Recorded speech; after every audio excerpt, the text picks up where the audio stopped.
నల్గొండ జిల్లా వ్యాప్తంగా 10వ తరగతి పరీక్షలు కట్టుదిట్టమైన భద్రతా ఏర్పాట్లలో ప్రారంభమయ్యాయి. జిల్లా వ్యాప్తంగా మొత్తం 109 సెంటర్లలో 19,302 మంది విద్యార్థులు పరీక్ష రాస్తున్నారు. పరీక్షా కేంద్రాల వద్ద 144 సెక్షన్ అమల్లో ఉంటుందని, ప్రతి విద్యార్థికి ఎటువంటి ఇబ్బంది లేకుండా ప్రశాంతమైన వాతావరణంలో పరీక్ష రాయడానికి ఏర్పాట్లను పూర్తి చేశామని విద్యాశాఖ అధికారులు తెలియజేశారు.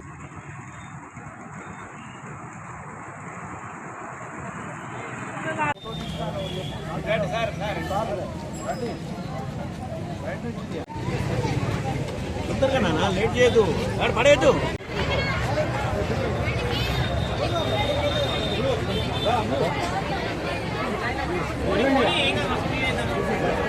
లోపలికి వెళ్ళనిస్తే బాగుండు. గడ చెక్ చేస్తున్నాడు, గట్ల తీయాలి.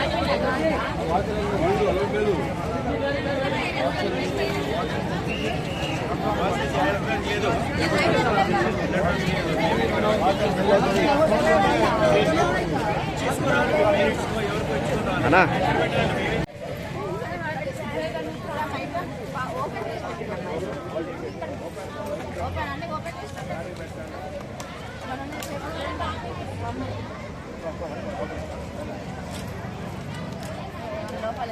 వైట్ పేపర్ కూడా